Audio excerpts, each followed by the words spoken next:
Good evening, नमस्कार। Saturday 13 मई 2023, सबको याद तो होगा ही। ये हरियाणा के लोकतंत्र का काला इतिहास गिन दो इस दिन को।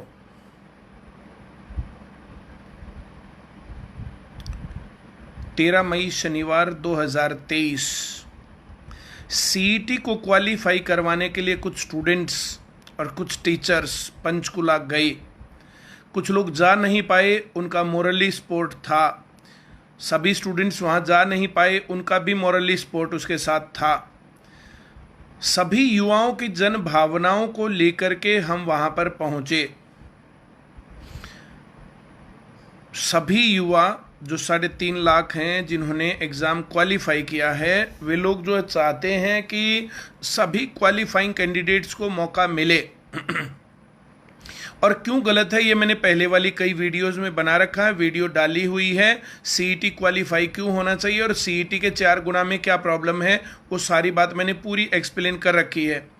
उस वीडियो को मैंने जो है सरकार तक पहुंचाया है, और सरकार तक पहुंचाने के बाद भी कोई भी आदमी का रिस्पॉन्स अब तक नहीं आया है कि कोई आदमी आकर के अरे मुझे पकड़ ही लो कि मैं गलत भड़का रहा हूं लोगों को, मुझे अरेस्ट कर लो, गिरफ्तार कर लो कि गलत सूचनाएं दे रहा हूं मैं।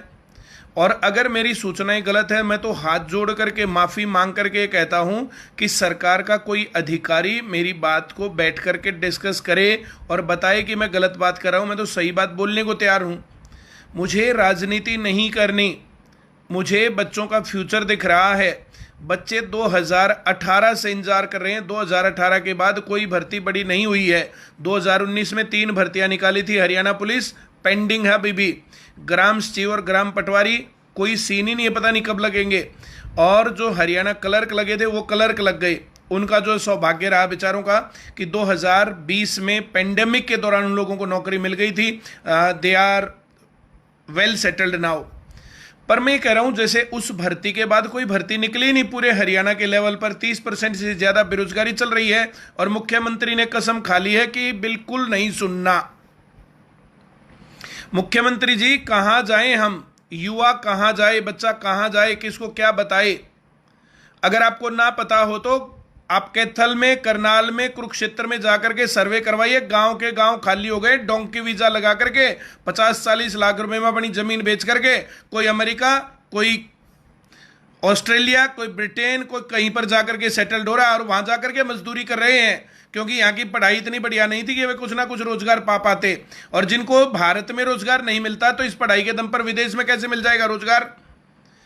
पूरा हरियाणा खाली हो गया इस बात के ऊपर। पढ़ाई का हाल जाकर के सरकारी स्कूलों में पता करो एक बार। मुख्यमंत्री जी आपने जो ये जन संवाद कार्यक्रम किया ना, जन संवाद कार्यक्रम नहीं है, ये चापलूसी संवाद कार्यक्रम है। सिर्फ चापलूसों की आप बात सुनोगे और बाकी लोगों की बात नहीं सुनोगे। लोकतंत्र के अंदर चाहे कोई किसी भी पार्टी का आदमी, कोई भी आदमी कैसे ही है, क्या वो आवाज नहीं उठा सकता, क्या वो बात नहीं कर सकता। और अगर कोई आदमी बात करेगा तो आप कहोगे कि इसको उठाओ बाहर और डंडे मारो। मुख्यमंत्री जी मैं भी चाहता हूं मुझे भी उठा के फेंको और मुझे भी डंडे मारो।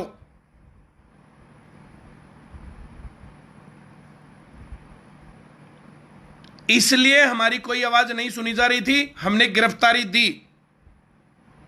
सभी बच्चों ने, जितने बच्चे मौजूद थे सभी बच्चों ने गिरफ्तारी दी। वहां पर गिरफ्तार करके हमें छोड़ क्यों दिया गया? 2-4 डंडे तो मारते। गिरफ्तार करके हमें ऐसे क्यों छोड़ दिया? केस तो बनाना चाहिए था, हमारे ऊपर केस बनता था। केस बनता था हमारे ऊपर कि हम अपने अधिकारों के लिए शांतिपूर्ण तरीके से प्रदर्शन करना चाह रहे हैं।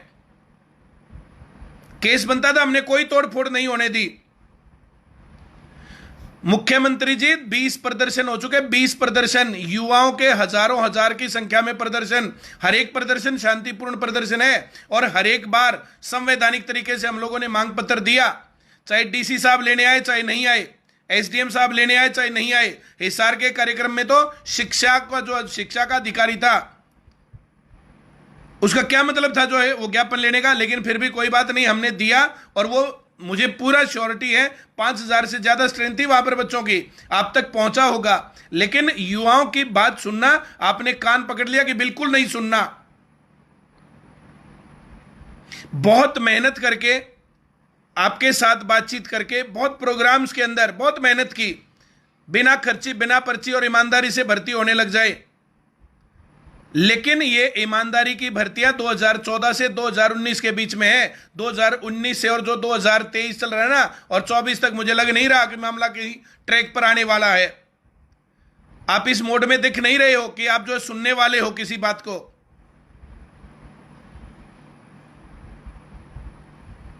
पंचकुला में कम युवा गए थे। कम युवा इसलिए गए थे, इतनी गर्मी है। कम युवा इसलिए गए थे कि प्रतिनिधिमंडल वहां पर जाकर के बात रख देगा। मुझे किसी ने कहा था कि वहां पर 200 बच्चे जाना 20,000 बच्चों के बराबर है, कि पूरे हरियाणा में 20,000 बच्चे प्रदर्शन करें और वहां पर 200 बच्चे प्रदर्शन करें तो बराबर बात है। तो वहां पर बच्चे गए और बच्चों ने गिरफ्तारी दी। उसके बावजूद भी किसी भी आदमी ने आकर के ये नहीं पूछा भाई तुम लोग क्यों आए, तुमने क्यों गिरफ्तारी दी, कि बिल्कुल भी सरकार की जिम्मेदारी नहीं। क्या ये जो आदमी आपकी नीतियों से असंतुष्ट है तो क्या कहोगे आप उसको? एक कांग्रेसी है, या ये आम आदमी पार्टी का कार्यकर्ता है, या बसपा का है, या सपा का, या किसी और पार्टी का कार्यकर्ता है? और क्या किसी दूसरी पार्टी का कार्यकर्ता बिल्कुल आवाज नहीं उठा सकता, बिल्कुल आपसे नहीं पूछ सकता?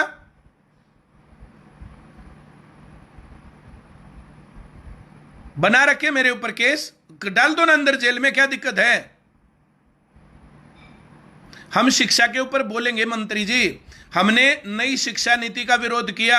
नई शिक्षा नीति में जो संवैधानिक जो इंस्टीट्यूशंस हैं, जो एजुकेशनल इंस्टीट्यूशंस हैं, जो यूनिवर्सिटियां हैं, जो यूनिवर्सिटी ग्रांट कमीशन के तहत उनको जो है जो पैसा मिलता था सरकार की तरफ से, एजुकेशन का जो बजट है उसको खर्च करने का जो पैसा मिलता था कि बच्चों को सस्ती शिक्षा मिले, सभी बच्चों को अच्छी शिक्षा मिले। लेकिन स्कूलों का हाल आपने क्या बना दिया, यूनिवर्सिटियों का हाल क्या बना दिया, कॉलेजेस का हाल क्या बना दिया? जाकर के देखिए, कॉलेज यूनिवर्सिटी खाली पड़े हैं, स्कूल खाली पड़े हैं। अगर अच्छी क्वालिटी होती ना तो ये स्कूलों के अंदर जो कोई मामला ही नहीं था। सरकारी स्कूलों में चलता है सब कुछ। सरकारी स्कूलों का हाल खराब किया, उसके बाद प्राइवेट स्कूल, अब प्राइवेट स्कूलों में जा जाकर के उनका हाल खराब करवा दिया।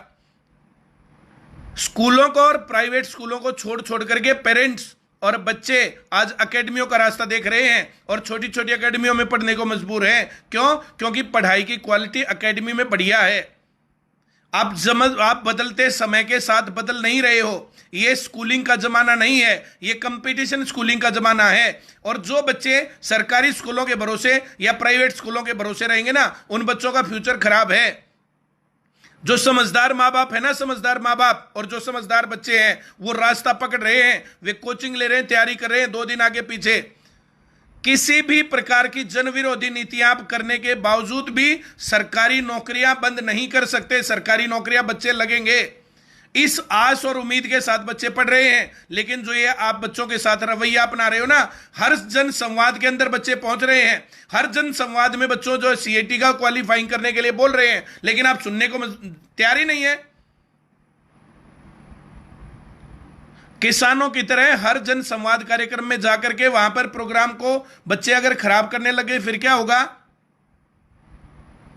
हम पूरी कोशिश कर रहे हैं कि किसी भी प्रकार से कानून व्यवस्था ना बिगड़े, बच्चों को फिर भी जो है सही रास्ते पर रखें, उनके मनोबल को ना टूटने दें, उन बच्चों को सुसाइड का रास्ता ना पकड़ने दें। हम बच्चों को किस प्रकार से कहां तक रोकें? अग्निवीर योजना बनी थी, अग्निवीर योजना के अंदर बच्चों को 4 साल के ऊपर, फिर भी हमने बच्चों को बहुत समझाया भाई नीतियां बदलती रहती हैं, सरकार की पॉलिसी बदलती रहती है, बदलते समय की ये मांग हो सकती है, आप लोग इस प्रकार से निराश ना हो। जो बच्चा जिस प्रकार से पढ़ेगा वो सही रहेगा। अग्निवीर के ऊपर एक भी बच्चों को, जो हमारे संपर्क का बच्चा था, हम लोगों ने सुसाइड का रास्ता नहीं पकड़ने दिया। जो बच्चे हमारे संपर्क के नहीं थे, कितने बच्चों ने सुसाइड किया? जो बच्चे 2-2, 4-4, 5-5 साल से जो है तैयारी करके जो बैठे थे, अब उनका हाल क्या है? हरियाणा पुलिस की भर्ती में जो पुरानी भर्ती आई थी और जो नई भर्ती है, उसके बीच में कुछ लोग सीधे ही पार चले गए, उन लोगों को एक भी मौका नहीं मिला। कोविड के दौरान जो है भर्तियां बंद थी, उसके बाद भी भर्तियां बंद है। उन भर्तियों के बंद होने के बावजूद उन लोगों को ना एज रिलैक्सेशन दिया गया, ना कोई और छूट दी गई। और सीईटी पूरे देश के अंदर गले का फांस बन गया बच्चों का। सीईटी ने बच्चों के सर में दर्द कर दिया है। इस सीईटी के कारण बच्चे नौकरी नहीं लग पा रहे हैं और आप लोग सुनने को तैयार नहीं हो। ये पॉलिसी जब से बनने लग रही है तब से लगातार डिमांड उठाई जा रही है। तब से बच्चे सड़कों पर भी गए हैं, तब से बच्चे एचएसएलसी कार्यालय भी गए हैं, तब से बच्चे मंत्रियों के पास भी गए हैं। और सभी युवा सुन लो भाई, पूरे हरियाणा में 90 एमएलए हैं, 90 विधायक और 10 सांसद, लोकसभा सांसद ये चुने हुए हैं। और इन लोगों ने 5 राज्यसभा सांसद भी चुन के भेज रखे हैं। 90 वे, 10 वे और 5 वे, 105 आदमियों में से एक भी आदमी इन युवाओं के पक्ष में बोलने वाला कोई दिखता हो तो मुझे बता दो। ये पक्ष और विपक्ष दिखाने वाली घटनाएं हैं बस। कांग्रेस की तरफ से आज तक कौन सा बयान भी आ गया? ये बच्चों के साथ वहां जाकर के कोई खड़ा होना तो बात दूसरी है। कांग्रेस अगर विपक्ष है तो क्या विपक्ष को नहीं दिखना चाहिए कि 30% बेरोजगारी है और पूरे 5 साल से भर्तियां नहीं हुई है? तो कहां जाएं बच्चे? क्या उनकी स्पोर्ट में उनको नहीं आना चाहिए था? जो बाकी पार्टियां हैं क्या उनको नहीं आना चाहिए था?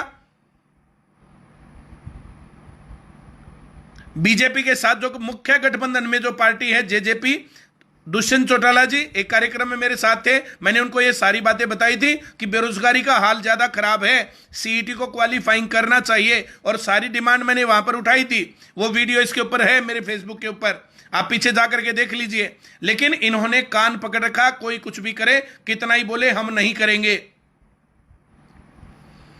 पर युवा इतने कमजोर नहीं है। प्रशासन और सरकार को यह सोच लेना चाहिए ये युवा इतने कमजोर नहीं है और ये शांतिपूर्ण तरीके से, संवैधानिक तरीके से अपने आप को कहीं पर भी किसी बात में ना आने देंगे और इस सीईटी को क्वालिफाई करवा के भी मानेंगे। इन बच्चों को आप इतना कमजोर मत समझिए। ये भगत सिंह को पढ़ते हैं, ये चंद्रशेखर आजाद को पढ़ते हैं, इन्होंने प्रेमचंद पढ़ा है। ये बच्चे आजादी के आंदोलन के उन बातों को जानते हैं, देश किस प्रकार से आजाद हुआ था, क्या हुआ था, क्या नहीं हुआ था और कैसे युवाओं के अधिकारों का हनन हुआ था। ये सारी बातें, जितने जागरूक युवा हैं, जितने जागरूक पेरेंट्स हैं, अपने बच्चों को सही रास्ता दिखा लो। इन स्कूलों के भरोसे अपनी जिंदगी मत बर्बाद करना। अच्छे तरीके से पढ़ो और पढ़ाई के साथ साथ हर एक आदमी को लड़ना आना चाहिए। हमारे संविधान ने हमें अधिकार दिया कि हम बोलें, अभिव्यक्ति की आजादी है हमारे पास, ये मौलिक अधिकार है। जिस बात को आप गलत समझते हैं आप उस बात को, आपके बातों के कारण षड्यंत्र नहीं होना चाहिए, आपके बातों के कारण दंगा नहीं भड़कना चाहिए, आपकी बातों के कारण किसी को जान माल का नुकसान नहीं होना चाहिए। लेकिन अब इन बच्चों ने ये ठान रखी है, ये बच्चे पीछे नहीं हटने वाले हैं। अगर 2-4-10 दिन के अंदर फिर से ये बात नहीं आती है तो ये मामला फिर से उठेगा। सीईटी का मामला बंद नहीं हुआ गिरफ्तारी के ऊपर। हम भी तो देखें जालिम सरकार में दम कितना है। अब ये वो अंग्रेजों का टाइम नहीं है कि भगत सिंह को फांसी दे दी गई थी और देश के युवा चुप बैठे रहे थे। अब देश के युवा चुप नहीं बैठेंगे। जब हम लोग वहां जेल में थे तो मेरे पास बहुत फोन आए, बहुत मैसेज आए और मेरे से पूछा गया, सर कहां हो आप, हमारे यहाँ 10-20 जने, हर जगह से इस प्रकार से, पूरे हरियाणा से, और पूरे हरियाणा से वहां पर यह लहर चलेगी। इस प्रकार से इतना आसान काम नहीं है। और बहुत बार सभी अधिकारियों तक, मंत्रियों तक, प्रशासन तक वीडियो के द्वारा हर तरीके से हम लोग बात पहुंचा रहे हैं। और कब तक पहुंचाएंगे? अब तो साफ साफ हो गया कि सरकार और प्रशासन जानबूझ करके युवाओं को इग्नोर कर रहा है।